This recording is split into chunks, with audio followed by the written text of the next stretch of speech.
जैसा कि आपको पता है कि बीपीएससी टीआरई 3.0 को लेकर के यहाँ पे एक अपडेट देखने को मिल रही है, जो बताया जा रहा है कि सचिवालय सूत्र है, ठीक है। और इसमें क्या कुछ दिया गया है उसको देखिए। स्क्रीन पे आप देख पा रहे हैं कि सबसे पहले दिया गया है कि टीआरई 3 ट्रेनिंग 21 दिवसीय हो सकती है, विभाग में चर्चा तेज है। अब ये हो सकती है, ठीक है, अभी कोई कंफर्म नहीं है कि आपकी 21 दिन की होगी या 15 दिन की होगी। तो ये इसके लिए विभाग में जो है चर्चा चल रही है, यानी कि शिक्षा विभाग में, ठीक है। तो देखना यही है कि ये आपका 21 दिन का किया जाता है या यहाँ पे अगर देखा जाए तो 15 दिन का होता है। उसके बाद यहाँ पे आप देखेंगे नीचे, तो टीआरई 3 औपबंधिक नियुक्ति पत्र देकर भेजा जाएगा ट्रेनिंग में, ठीक है।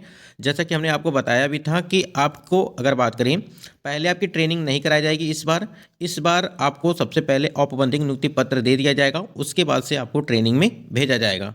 तो इससे क्या होगा कि आपको वेतन भी मिलता रहेगा समय समय से, क्योंकि अगर बात करें यहाँ पे जो ट्रेनिंग आपकी कराई जाएगी, ठीक है, यानी कि नियुक्ति पत्र मिलने के पहले अगर ट्रेनिंग कराई जाएगी तो आपको पता है कि वेतन आपको नहीं दिया जाएगा। तो जितना हो सके अगर ये चीज़ें होती है तो कहीं ना कहीं आपके लिए फ़ायदा ही फ़ायदा होने वाली है। स्क्रीन पे जैसा कि आप देख पा रहे हैं कि इस बार ट्रेनिंग का भी यहाँ पे आपको पैसा मिलेगा। तो ट्रेनिंग का अगर पैसा मिलेगा तो हमारे लिए तो सही ही रहेगा कि अगर ट्रेनिंग का यहाँ पे पैसा दिया जाएगा, क्योंकि कुछ पैसे आते रहेंगे जिससे हमारा जो खर्च है वो चलता रहेगा। तो ये प्रक्रिया हो गई, यानी कि आपका जो टीआरई 3 ट्रेनिंग 21 दिवसीय हो सकता है, ये अभी जो है फिलहाल चर्चा में है। और टीआरई 3 की जो औपबंधिक नियुक्ति पत्र है इसको देकर के आपको ट्रेनिंग में भेजा जाएगा और ट्रेनिंग का जो पैसा है वो भी आपको यहाँ पे वितरण किया जाएगा। अब देखिए, जब तक शिक्षा विभाग की तरफ से नोटिस जारी नहीं किया जाता है तब तक ये कहना भी ठीक है नहीं होगा, लेकिन जिस प्रकार से यहाँ पे अपडेट देखने को मिल रही है कि जो है इस प्रकार से चीज़ें चल रही हैं, तो अगर ये सारी चीज़ें चलती रहेंगी तो आपके लिए ही सही रहेगा, यानी कि जितने भी कैंडिडेट यहाँ पे सिलेक्टेड हैं टीआरई 3.0 में। उसके बाद यहाँ पे आप देखेंगे कि टीआरई 3 का भी होगा ट्रांसफ़र, जिनकी पोस्टिंग दूर है 1 साल के अंदर मिलेगा विकल्प है। देखिए, सबसे पहले तो अभी ज़रूरी क्या है, हमारा यहाँ पे ट्रेनिंग है। उसके बाद यहाँ पे अगर बात करें ज्वाइनिंग है, आपको पता है कि ट्विटर एक्स पर जो है यहाँ पे ट्रेंड कराया गया था कि बीपीएससी टीआरई 3.0 को जो है यहाँ पे ज्वाइनिंग जल्दी कराओ, इसको लेकर के। तो 1 नंबर पर ट्रेंड कर रहा था, काफ़ी घंटे तक जो है यहाँ पे चलता रहा, और उसका कितना प्रभाव देखने को मिलेगा अब शिक्षा विभाग की तरफ से कुछ ना कुछ अपडेट तो देखने को मिलेगा ही। लेकिन यहाँ पे बताया जा रहा है कि जो भी कैंडिडेट हैं टीआरई 3.0 के लिए, क्योंकि देखिए जिसका यहाँ पे डिस्ट्रिक्ट अलॉटमेंट काफ़ी दूर दूर तक हुआ है, उनको यहाँ पे बताया जा रहा है कि टीआरई 3 का भी यहाँ पे ट्रांसफ़र पोस्टिंग कराई जाएगी। जिनकी पोस्टिंग दूर हो गई है 1 साल के अंदर इसको जो यहाँ पे विकल्प दिया जाएगा। अब ये विकल्प मिलेगा नहीं मिलेगा ये तो बात की बात है, लेकिन सबसे पहले जो ज़रूरी है उसको यहाँ पे किया जाए। ज़रूरी क्या है, ज़रूरी यही है कि सबसे पहले ज्वाइनिंग कराया जाए, ठीक है, वही ज़रूरी है सबसे। उसके बाद से यहाँ पे ट्रांसफ़र पोस्टिंग जो है वो होता रहेगा, कब होगा कब नहीं होगा, 1 साल के अंदर होगा या 1 साल के बाद होगा या 2 साल में होगा, 3 साल में होगा, ये तो बात की बात है कि ट्रांसफ़र पोस्टिंग कब तक कराई जाएगी। फिलहाल जो चीज़ें ज़रूरी, उसके बाद यहाँ पे देखिए शिक्षा विभाग कभी भी पत्र कर सकता है जारी, परिवीक्षा अवधि 1 साल संभव है। यहाँ पे देखिए इसको लेकर के जो भी खबर दी जा रही है इसको लेकर के शिक्षा विभाग पूरी तरह से जो है यहाँ पे आपको एक लेटर के माध्यम से जो है आपको सूचना जरूर मिलेगी। फिलहाल अभी इसी प्रकार से चीज़ें आपको देखने को मिल रही हैं कि हाँ, पहले आपकी ट्रेनिंग कराई जाएगी या नियुक्ति पत्र दिया जाएगा, क्या चीज़ें होंगी, ट्रांसफ़र कब तक कराया जाएगा, ठीक है, ये सारी जानकारी यहाँ पे बताई जा रही है। जिस प्रकार से अपडेट मिल रही है हम आपको जो है प्रोवाइड करते रह रहे हैं। उसके बाद यहाँ पे देखेंगे कि टीआरई 3 को जल्द मिलेगा, यानी कि जो भी कैंडिडेट टीआरई 3.0 वाले हैं, पीआरटी 6 to 8 या हो या 9 to 10 के हो या 11 to 12 के हों, इसमें क्या है कि जल्द मिलेगा नियुक्ति पत्र और विभाग में जल्द बैठक संभव है।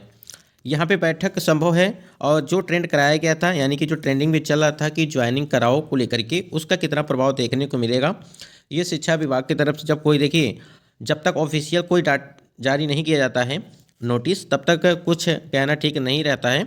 लेकिन जो हो सकता है कि आपका जो इसी प्रकार से प्रक्रिया चलती रहे। फिलहाल जो भी चीज़ें हैं किसको लेकर के यहाँ पे बैठक होगी, शिक्षा विभाग की बैठक होगी, और उसमें बैठक में क्या कुछ निर्णय लिया जाएगा आपकी टीआरई 3.0 को लेकर के, क्योंकि अभी आपको पता है कि बहुत सारी प्रक्रिया बाकी है, जैसे आपकी री-काउंसलिंग है, फिर यहाँ पे री अपलोड डॉक्यूमेंट है, तमाम तरह की चीज़ें हैं। तो ये प्रक्रिया होने के बाद ही आपको जो है ये नियुक्ति पत्र जो है दिया जाएगा। बाकी अगर यहाँ पे बात करें हम लोग विद्यालय अध्यापक औपबंधिक नियुक्ति पत्र को लेकर के, तो देखिए अभी इसमें जो है समय लग सकता है, क्योंकि आपको पता है कि 20 फरवरी के बाद आपकी यहाँ पे री काउंसलिंग, फिर उसके बाद से यहाँ पे री अपलोड, उसके बाद से जो भी होगा वहाँ पे काउंसलिंग कराई जाएगी। मतलब कि ये प्रक्रिया लगभग 10 या 15 मार्च तक ये प्रक्रिया कहीं ना कहीं चलेगी।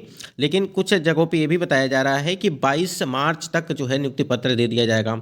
फिलहाल देखिए, अगर ये ऐसा हो जाता है तो कहीं ना कहीं अच्छा ही होगा। फिलहाल अभी तक कोई अपडेट नहीं है कि आपको 22 मार्च को ही दिया जाएगा, क्योंकि जब तक यहाँ पे री काउंसलिंग, री अपलोड, ये सभी चीज़ हो नहीं जाता है तब तक कुछ भी नहीं होने वाला है। स्क्रीन पे आप देख पा रहे हैं कि बीपीएससी से चयनित शिक्षकों की काउंसलिंग आज से।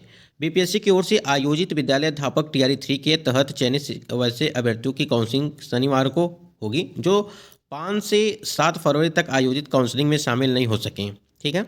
अनुसूचित जाति एवं अनुसूचित जनजाति कल्याण विभाग ने ऐसे शिक्षकों को काउंसलिंग का अंतिम मौका दिया है। एससी एसटी कल्याण विभाग ने शुक्रवार को सूचना जारी किया और विद्यालय अध्यापक कक्षा 6 to 10 और विद्यालय अध्यापक कक्षा यहाँ पे 11वीं और 12वीं के सभी विषयों के लिए अभ्यर्थियों को काउंसलिंग का मौका दिया गया है। तो जिनका भी होगा यहाँ पे वो अपना जो है रेडी हो जाएंगे, और यहाँ पे दिया गया है कि चयनित शिक्षकों की काउंसलिंग यहाँ पे आज से कराई जाएगी। तो टीआरई 3.0 वाले जितने कैंडिडेट होंगे, ठीक है, 5 से 7 फरवरी तक आयोजित काउंसलिंग में शामिल नहीं हो सके। उसके बाद यहाँ पे हम लोग बात करें कि एक साथ 2 डिग्री मान्यता रद्द को लेकर के यहाँ पे एक अपडेट स्क्रीन पे आप देख पा रहे हैं कि टीआरई 2 से चयनित 47 अध्यापकों पर गिरेगी गाज। बिहार लोक सेवा आयोग की तहत टीआरई 2 के तहत विद्यालय अध्यापकों के दस्तावेज सत्यापन में विसंगति आने के कारण 47 शिक्षकों पर गाज गिरना तय माना जा रहा है। इन सभी शिक्षकों के मामले की सुनवाई आगामी 6 फरवरी को शिक्षा विभाग के स्थापना डीपीओ रूबी कुमार के कार्यान्वयन में होना तय था।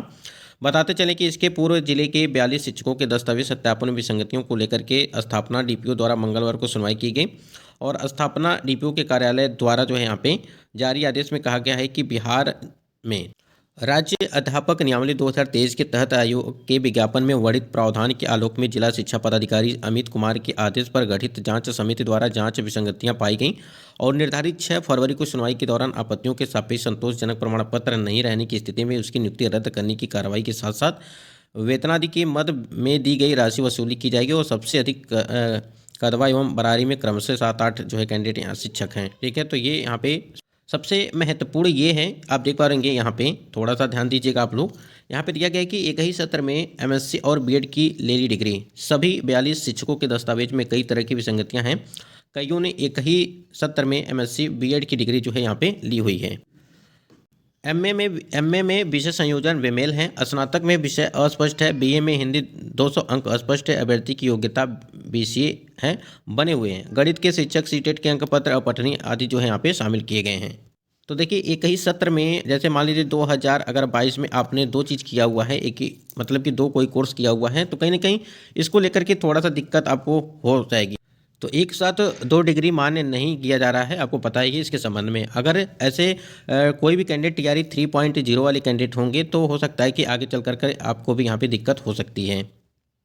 स्क्रीन पे आप देख पा रहे हैं कि number of candidate for the 3rd round head teacher counselling को लेकर के किस जिले में कितने कितने कैंडिडेट यहाँ पे हैं। ठीक है, आप देख पा रहे हैं कि डिस्ट्रिक्ट दिया गया है, एब्सेंट कैंडिडेट दिया गया है, इशू इन 1 मोर डॉक्यूमेंट। ठीक है, marks attendance but not council. ठीक है, ये चीज़ टोटल दिया गया है आपकी यहाँ पे।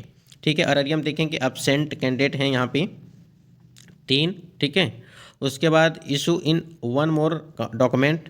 ठीक है, ये यहाँ पे सारी जानकारी आपको दी गई, जैसा कि आप यहाँ पे देख पा रहे हैं कि मुजफ्फरपुर में है, नालंदा में है, नवादा में, पटना में, पूर्णिया में, रोहतास, सहरसा, सब मतलब कि 38 जिलों का यहाँ पे दिया गया। ये जो आपका 3rd राउंड हेड टीचर की काउंसलिंग को लेकर के बात की गई है, तो जिनका भी होगा एक बार यहाँ पे जरूर देख लीजिएगा आप लोग कि कौन से जिले में आपका है। ठीक है, उसके बाद यहाँ पे एक नई अपडेट देखने को मिली है, जिसमें बताया जा रहा है कि फर्जी प्रमाण पत्र पर नौकरी का आरोप बर्खास्त।